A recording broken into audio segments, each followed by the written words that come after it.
Master minds commerce చదవాలనుకునే 10th inter విద్యార్థుల తొలి ఎంపిక. హలో అండి, అందరికీ నమస్కారం. నా పేరు మాధురి. మీరు చూసినది సుమన్ టీవీ నెట్వర్క్. ప్రస్తుతం మనతో పాటు ఉన్నారు వాస్తు కన్సల్టెంట్ డాక్టర్ శ్రీ పద్మ గారు. నమస్కారం డాక్టర్ గారు. నమస్తే మా. అయితే మన ఇంట్లో ఉండే మొక్కలు కూడా మనకి వాస్తు అవి కూడా ఉపయోగపడుతుంది ఇంట్లో బాగుండడానికి అని చెప్పేసి విన్నాను నేను. ఇది ఎంతవరకు నిజం? అంటే ఎలాంటి మొక్కలు ఇంట్లో ఉండాలి, ఎలాంటి ఉండకూడదు, ఒకవేళ మొక్కలు వేసుకునేటప్పుడు ఎలాంటి జాగ్రత్తలు తీసుకుంటే వాస్తు పరంగా దోషాలు మనకు అంటకుండా ఉంటాయి అన్న విషయాలు తెలుసుకోవాలనుకుంటున్నాం. మొక్కలు ఎవరికి ఇష్టం ఉండవు? అందరికి కావాలంటే అందరికి ఇష్టమే. ప్లేస్ దొరకట్లేదు. ఇప్పుడు ఈ అపార్ట్మెంట్ కల్చర్ ఒకటి ఎక్కువైపోయింది. రెండోది ఏంటంటే ఎఫర్ట్ చేయటం ఒకటైతే దాని మెయింటెనెన్స్ ఇంకో పెద్ద ఇష్యూ. అవును, మొక్కలంటే అందరికీ ఇష్టమే. కొంచెం ప్లేస్ దొరికినా అక్కడ ఏదో ఒక మొక్క పెట్టేద్దాము, దానికి పూలో పళ్ళలో కాయించేద్దాము, అది మనం యూజ్ చేసుకుందాము అని సంబరపడిపోతున్నాం. అవును, అది కామన్ టెండెన్సీ. కాకపోతే ఇది ఎప్పుడు మితిమీరకూడదు.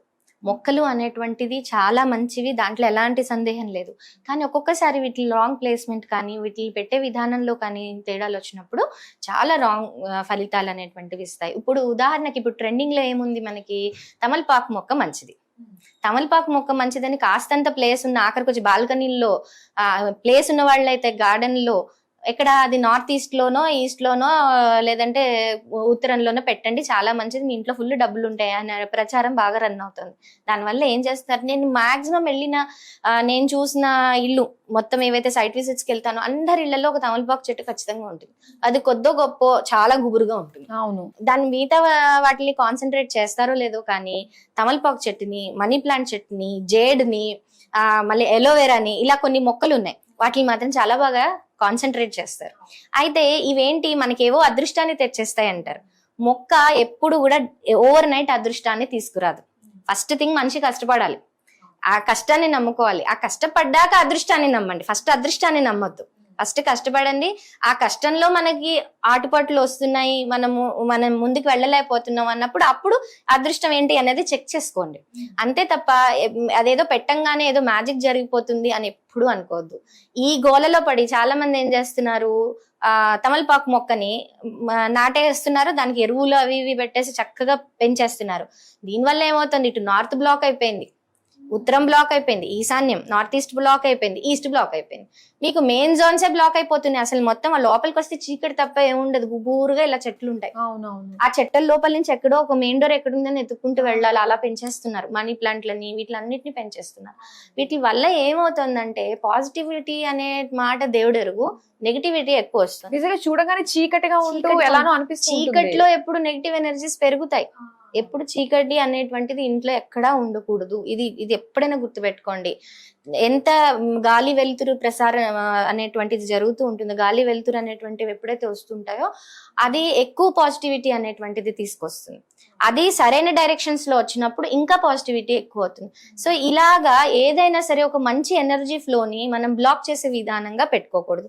మీకు ఒకళ్ళు అంత ఇంట్రెస్ట్ ఉంది, ఎవరైనా చెప్పారు మీకు దానివల్ల నిజంగా కూడా మీకు మంచిగా జరుగుతుంది అని కాసేపు అనుకున్నా, మీరు దానికి ఒక పెంచే విధానం ఉంటుంది, దానికి ఒక పందిరి కట్టండి, దాన్ని ఒక ప్రాపర్ వేగా పెంచండి. ఆ గాలి వెలుతురికి ఎలాంటి ఆటుపోట్లు లేకుండా, అంటే అడ్డంకులు లేకుండా, మెయిన్ డోర్ కి అడ్డు లేకుండా, కిటికీలకు అడ్డు లేకుండా దాన్ని ఒక సెపరేట్ గా అదే జోన్ లో చిన్నగా పెంచండి. బాగా దట్టంగా పెంచేయటం వల్ల అది అడవిలాగా మారిపోయి ఆ జోన్ లో ఇంబ్యాలెన్స్ క్రియేట్ చేయటం తప్ప అది వేరే పని చేయట్లేదు. తర్వాత మళ్ళీ దాన్నే బ్లేమ్ చేస్తాం, అది ఇది పెట్టుకున్నా మాకేం లాభం లేదండి, ఇది పెట్టుకున్న అసలు మీరు ఎవరు అంతగా పెట్టమన్నారు, మళ్ళీ దాన్ని ఎవరు బ్లేమ్ చేయమన్నారు, దాన్ని ఎలా పెంచాలో ఆ తీరులో పెంచండి. అలాగే మనీ ప్లాంట్ ఉంది. ఇప్పుడు మనీ ప్లాంట్ ని పెంచేటప్పుడు ఏంటి, ఆగ్నేయంలో మనీ ప్లాంట్ మంచిది అన్నారు కదా అనేసి అందరు తీసుకెళ్లి ఆగ్నేయంలో పెట్టేస్తున్నారు. ఆగ్నేయంలో మనీ ప్లాంట్ మంచిది, కానీ మనీ ప్లాంట్ పెట్టిన వెంటనే డబ్బు వచ్చేది, మనీ ప్లాంట్ పెట్టిన వెంటనే మనీ రాదు. మనీ అదే అక్కడ ఆ జోన్ లో ఏమన్నా తాత్కాలికమైనటువంటి వాస్తు దోషాలు, అంటే ఇప్పుడు ప్రతి ఒక్క మనిషి డిమాలిషన్ కి వెళ్ళలేరు, కూల్ చేసి మళ్ళీ మార్చేసి జరగదు. అది చెయ్యాలంటే వాళ్ళకి ఆర్థిక స్తోమత కావాలి. ప్రతి ఒక్కళ్ళు మార్చుకోవాలనుకుంటారు, కానీ ఆర్థికంగా ఉంటేనే కదా మార్చుకుంటారు. అయితే ఆ ఆర్థిక పరిస్థితిని మెరుగుపరుచుకుని కొంతవరకు ముందుకు వెళ్ళటానికి ఇవి హెల్ప్ చేస్తాయే తప్ప, ఒక సపోర్ట్ గా ఉంటాయే తప్ప ఓవర్ నైట్ మనల్ని ఏదో రిచ్ పర్సన్ ని చేసేవి. ఇది గుర్తు పెట్టుకోవాలి ముందు. సో ఇప్పుడు ఏమైతుంది, ఇది కూడా సేమ్ కాన్సెప్ట్, విపరీతంగా పెంచేసి ఇంట్లో గోడల మీద అవేమవుతాయి, మనీ ప్లాంట్ మీరు ఎప్పుడైనా గమనించండి, కొంచెం బాగా ఏపుగా పెడితే గోడలు లోపలికి హోల్స్ చేసి వెళ్ళిపోతాయి దాని రూట్స్. అవి గోడల్ని డ్యామేజ్ చేస్తాయి. ఎప్పుడు ఏ క్రీపర్ అయినా మీరు గుర్తు పెట్టుకునేది ఏంటి, దానికి ఒక బేస్ ఇవ్వాలి. బేస్ అంటే ఒక చెక్క కానీ, లేదంటే ఒక చిన్న పందిర్లాగా కానీ ఏదైనా వేసి దాని మీద పాకిని ఇవ్వాలి. లేదా ఒక చెట్టుకు పట్టుకుంటూ కూడా పాకొచ్చు. డైరెక్ట్ గా ఏది గోడలకి తాక్కుంటూ ముందుకు వెళ్ళకూడదు, దానివల్ల వాస్తు దోషాలు వస్తాయి. ఇది చాలా వరకు మర్చిపోయిన విషయం. చాలా మంది చాలా అందంగా కనిపిస్తోంది కదా అనుకుంటున్నారు, కానీ అక్కడ గోడ ఎంత డ్యామేజ్ అవుతుంది, అది ఎంత వాస్తు దోషానికి కారణం అవుతుంది. ఎందుకంటే అన్ని గోడలు ఇంటర్ కనెక్టెడ్. మనకి ఇప్పుడు ఇల్లు అనుకున్నాక వాష్రూమ్స్ దాంట్లో, టాయిలెట్స్ దాంట్లోనే ఉన్నాయి, దేవుడి గది దాంట్లోనే ఉంది, అటకలు దాని మీదే ఉన్నాయి. సో ఇవన్నీ ఏమవుతున్నాయి, వాల్స్ అన్ని ఇంటర్ కనెక్టెడ్ ఉన్నాయి. ఈ ఇంటర్ కనెక్టెడ్ వాల్స్ కి మళ్ళీ మీరు నెగిటివ్ ఎనర్జీ యాడ్ చేస్తున్నారు, పాజిటివ్ ఎనర్జీ కాదు. సో దానికి ఒక బేస్ ఇవ్వండి, బేస్ ఇచ్చి కట్టండి. అలాగే కొద్ది గొప్ప ప్లేస్ ఉన్న వాళ్ళు ఏం చేస్తున్నారు, మాకు మల్లె చెట్టు అంటే ఇష్టము, చెమేలి చెట్టు అంటే ఇష్టం ఉంది, గార్డెనింగ్ మీద ఇంట్రెస్ట్ ఉంది, నాకు కూడా పర్సనల్ గా కూడా చాలా ఇష్టం, తప్పులేదు, మీరు చేసుకోండి. వాళ్ళు ఆ తక్కువ ప్లేస్ లో పందిర్లు వేయాలనుకునే ఆరాటంలో, నేను రీసెంట్ గా వెళ్ళిన ఒక సైట్ విజిట్ లో వాళ్ళ గార్డెన్ లో నైరుతిలో ఒక పందిరేశారు. పందిరేసి ఒక జాతి చెట్టుని దానికి పాకిస్తున్నారు. అది చాలా బాగా పెరిగింది. కానీ దాన్ని ఏం చేశారు, మెటల్ తో మనం వెల్డింగ్ చేపించేశారు. వెల్డర్ కి చెప్పి మొత్తం వెల్డింగ్ చేపించి అదేమైంది, ఇటు గోడకి, నైరుతి గోడకి, అటు నైరుతి కంపౌండ్ వాల్ కి రెండిటికి జాయిన్ చేసి చక్కగా అలా, అంటే ఇలా ఇల్లు చుట్టూ తిరిగేటప్పుడు ఆ పందిరి కింద నుంచి వెళ్తారనమాట. వీళ్ళు ఎలా పెట్టారంటే ఒక పెద్ద స్టూల్ వేసుకుని ఎక్కి పువ్వులు కోసుకోవచ్చు, అంత హైట్ లో పెట్టారు చక్కగా. అది చక్కగా పువ్వులు పూస్తోంది, ఎంతో అందంగా ఉంది. కానీ అక్కడ దోషం ఫామ్ అయింది, అది ఎవరు చూడట్లా. ఇప్పుడు ఇది ఏం చేసింది, ఇది ఒక బ్రిడ్జ్ ఫామ్ చేసింది. దేనికి, మన నైరుతికి కంపౌండ్ వాళ్ళకి. అంటే నైరుతిని అక్కడ పెంచేశారు మీరు, నైరుతిలో ఉండేటువంటి దోషాన్ని తీసుకొచ్చారు.